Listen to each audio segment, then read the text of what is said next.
Os compêndios de relações internacionais sempre falam a respeito deste instituto, que mexe bastante com o imaginário coletivo, mas como se estende ao longo da história, tem, na verdade, uma complexidade muito maior do que a maioria das pessoas pode imaginar. Estamos falando da imunidade diplomática, tema desta semana do Direito Sem Fronteiras. Antes, como sempre, vamos ver uma reportagem da TV Justiça sobre o tema da semana. A cabeleireira Rosemary Justino Lopes, de 56 anos, foi assassinada a facadas no seu apartamento em Vitória, no Espírito Santo. Ela era casada com o diplomata espanhol Jesus Figon há 30 anos. O diplomata chegou ao Brasil em 2011. Era conselheiro de interior e trabalhava em Brasília, responsável por mediar a investigação de crimes de cidadãos espanhóis no país. O caso envolve leis de 2 países. Por causa disso, o procedimento contou com a participação da Polícia Federal, do Consulado Espanhol, do Ministério das Relações Exteriores e também da Interpol. A imunidade diplomática serve para proteger o estrangeiro que cumpre missão em algum país e que durante esse tempo cometa algum crime. Dessa forma, ele não pode ser julgado pelas autoridades locais e sim no seu país de origem. No caso do diplomata espanhol, com a suspensão da imunidade diplomática determinada pelo governo espanhol, ele será julgado pelo assassinato como cidadão estrangeiro, de acordo com as leis brasileiras.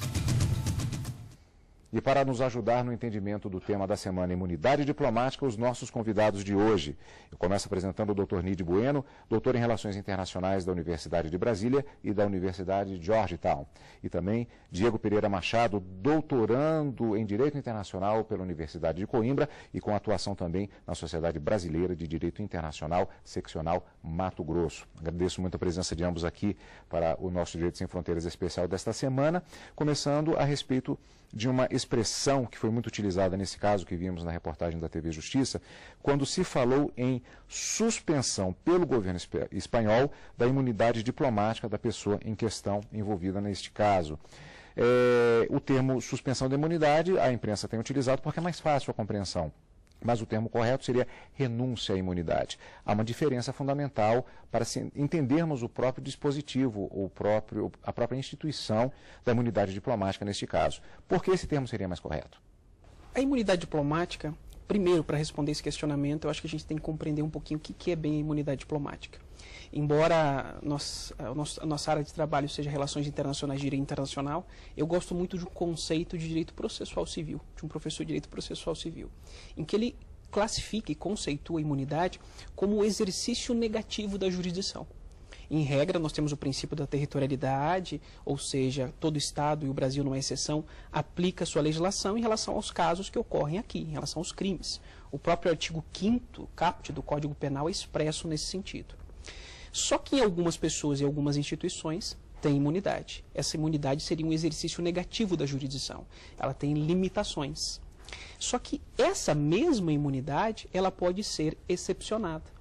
Um dos institutos que afasta a própria imunidade diplomática, imunidade consular e até mesmo a imunidade de jurisdição dos Estados estrangeiros é o Instituto da Renúncia. A renúncia está prevista expressamente tanto na Convenção de Viena sobre Relações Diplomáticas de 1961, ela vem disciplinada, bem como na Convenção de Viena sobre Relações Consulares de 1963.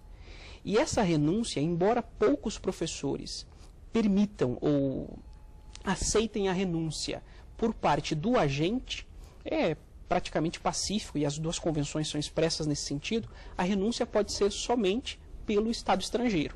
Então nós temos um embaixador ou um agente diplomático que está exercendo as suas funções aqui no Brasil, que seria o Estado acreditado ou o receptor, e ele comete um crime. Esse crime é protegido por uma imunidade. Para que o Estado brasileiro que recebe esse embaixador ou esse agente diplomático estrangeiro exerça sua jurisdição, tem que ocorrer o Instituto da Renúncia.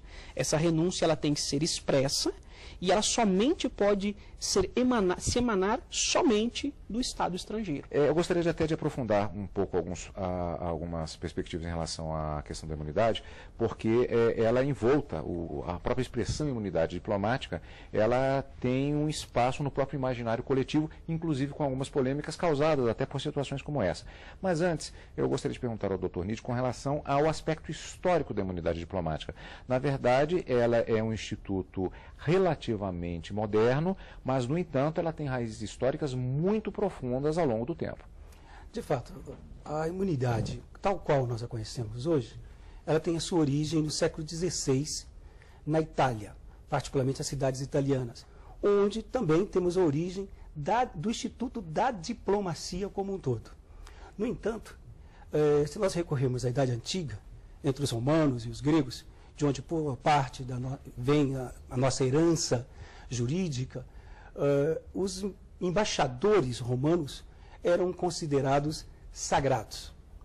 E uma vez que essa sacracidade era violada, isso era tão grave no arcabouço jurídico romano, que era uma das justificativas para, no direito internacional da guerra, empregar a alegação de guerra justa. Existe uma diferença, então, no caso, por exemplo, entre o embaixador e o cônsul no que se refere à imunidade? Sim, existe.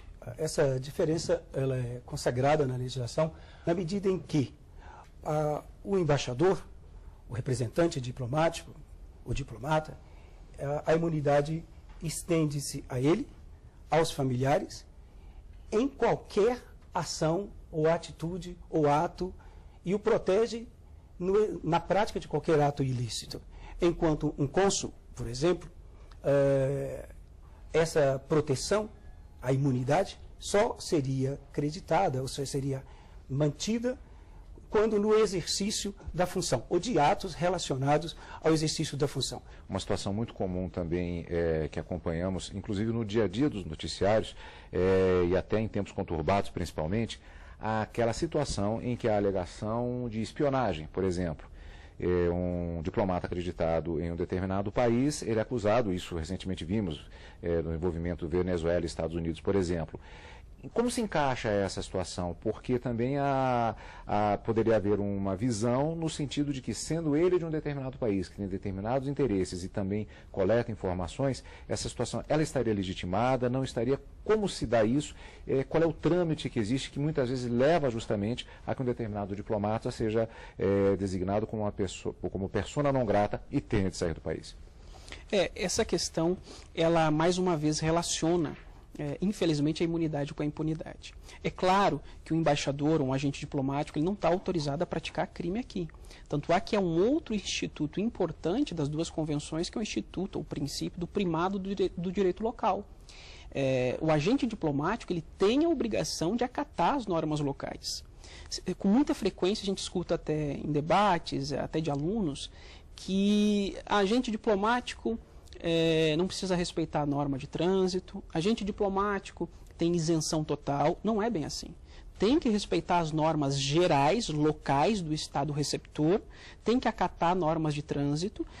A imunidade, por exemplo, que a gente estava debatendo, é em relação a uma questão penal. Se praticar crime, aí sim ele vai incidir a imunidade.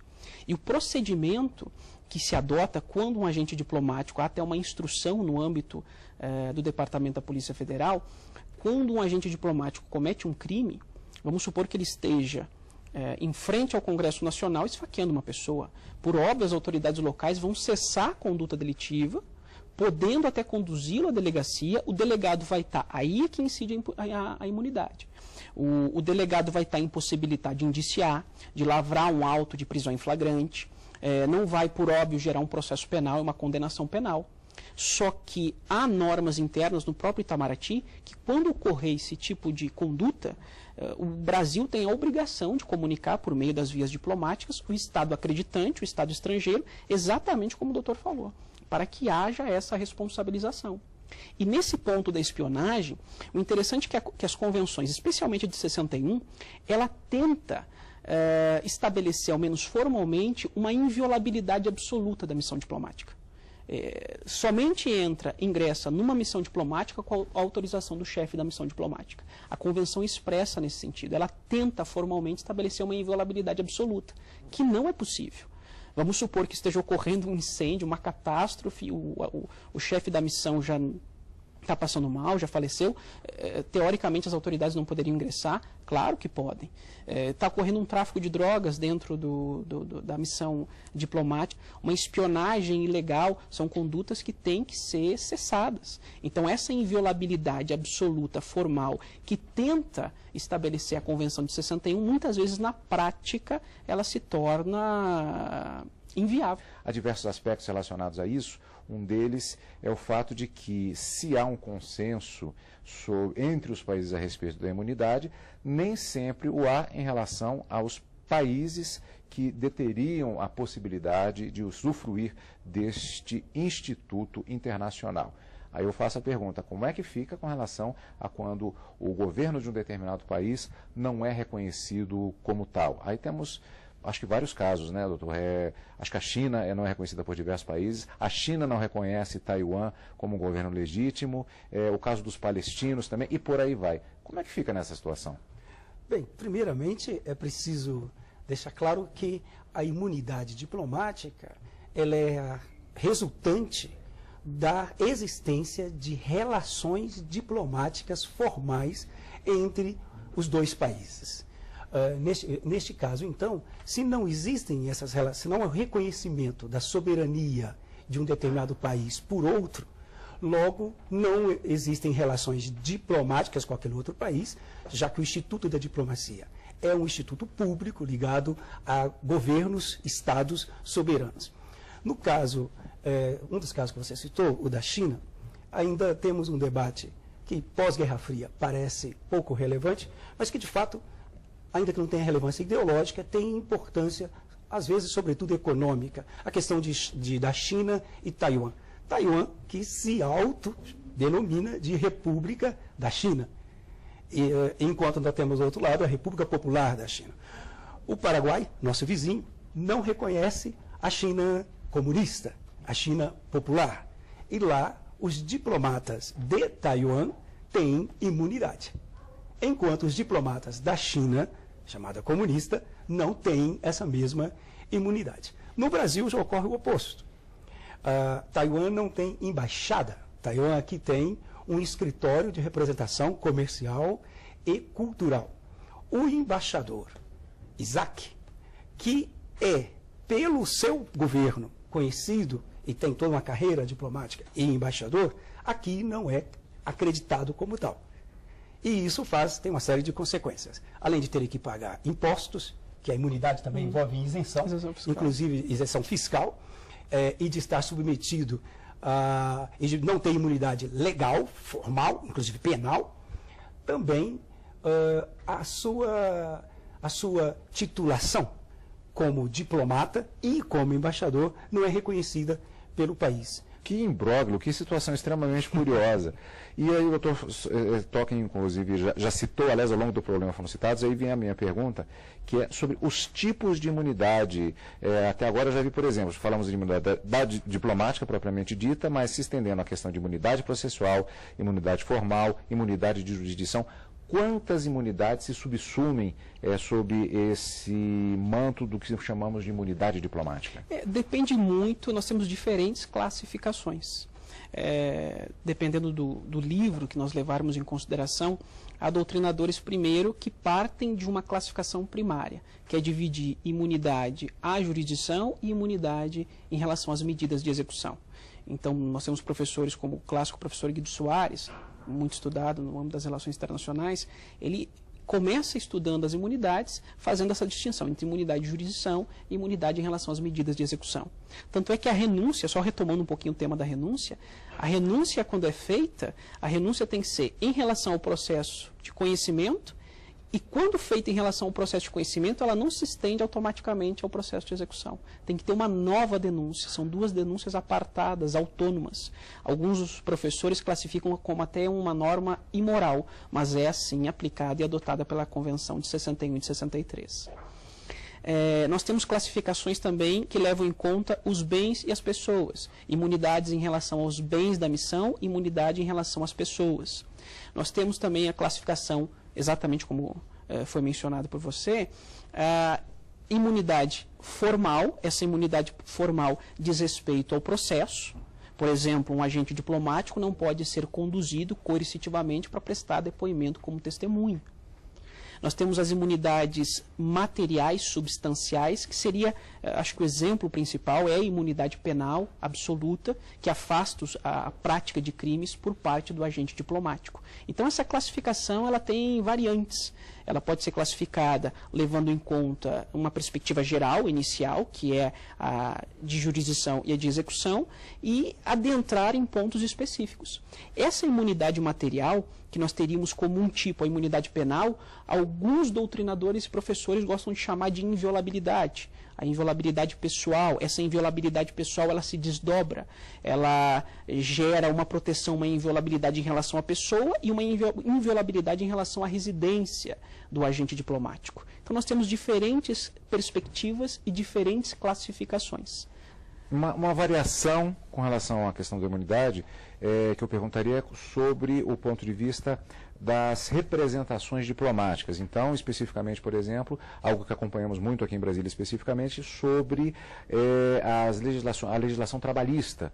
Então, brasileiros que são contratados pelas embaixadas, e isso é muito comum haver, inclusive, disputas judiciais por conta do tipo de contratação, o que pode não ser feito, o que não pode ser feito. De maneira geral, como isso se dá?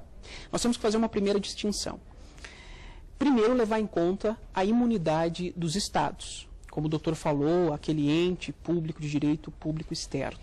A imunidade dos Estados, se nós levarmos em conta a imunidade de jurisdição, ela ainda é um instituto consuetudinário, regulada essa imunidade pelo costume internacional. Embora os bens dos Estados estejam protegidos em relação às repartições consulares e missões diplomáticas pelas convenções de 61 e 63. Mas a imunidade de jurisdição, em regra, ela é consuetudinária, regulada pelo costume internacional em relação ao Estado. E esse costume internacional atual, moderno, ele faz uma distinção em atos de império e atos de gestão. O Estado estrangeiro, ele teria imunidade aqui no Brasil somente em relação aos atos de império. Atos legislativos, atos da atividade diplomática, atos das forças armadas, atos da administração interna dos Estados são atos de império, exercício da soberania, não haveria imunidade. Haveria imunidade, não poderiam ser processados. Agora, em relação aos atos de gestão, que seriam contratos particulares, o principal exemplo é o contrato de trabalho, não haveria imunidade. Então, vou dar um exemplo hipotético, a Alemanha poderia ser processada na Justiça do Trabalho se aquele jardineiro da sua embaixada aqui no Brasil, que foi contratado conforme a CLT, não teve os seus direitos respeitados.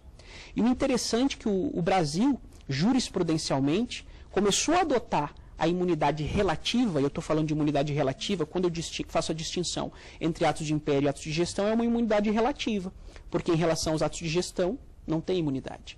O Brasil começou a adotar essa imunidade relativa, permitindo um processo contra os Estados em relação ao processo trabalhista, foi mais ou menos em 1989, em um voto do então ministro do Supremo Tribunal Federal, Francisco Rezec, exatamente num caso que envolvia a Alemanha, que ficou assentado quando se trata de matéria trabalhista, ato de gestão, ato que se equipara ao ente particular, pode ser processado, não tem imunidade. Esse mesmo costume que diferenciava atos de gestão e ato de império, tradicionalmente no Brasil sempre se aplicava às organizações internacionais. Uma organização internacional que pratica um ato de gestão não tem imunidade. Uma organização internacional que pratica um ato de império tem imunidade. De 2009 para cá, o Tribunal Superior do Trabalho começou a reformular o seu entendimento, e isso se consolidou em março de 2015, em 2 recursos extraordinários do Supremo Tribunal Federal, que ficou assentado que a imunidade das organizações internacionais, como a ONU, é uma imunidade absoluta, inclusive em matéria trabalhista. Não há imunidade. O trabalhador realmente ele fica sem os seus direitos trabalhistas respeitados e acatados quando envolve uma organização internacional. Por quê? Isso, exatamente porque existe uma convenção de privilégios da ONU, que o Brasil ratificou em 1950, e essa convenção expressamente prevê imunidade absoluta para a ONU e seus organismos especializados, inclusive em matéria trabalhista. O nosso tempo já está esgotado. O tema imunidade diplomática, como disse, mexe com o imaginário, é um tema que eu considero fascinante. E por aqui fica esta edição do Direito Sem Fronteiras. Eu recebi para falar a respeito do tema imunidade diplomática Diego Pereira Machado, que é doutorando em Relações Internacionais pela Universidade de Coimbra, e o Dr. Niide Bueno, que ele é doutor em Relações Internacionais da Universidade de Brasília e da Universidade de Georgetown. Obrigado pela companhia e até a semana que vem. Tchau.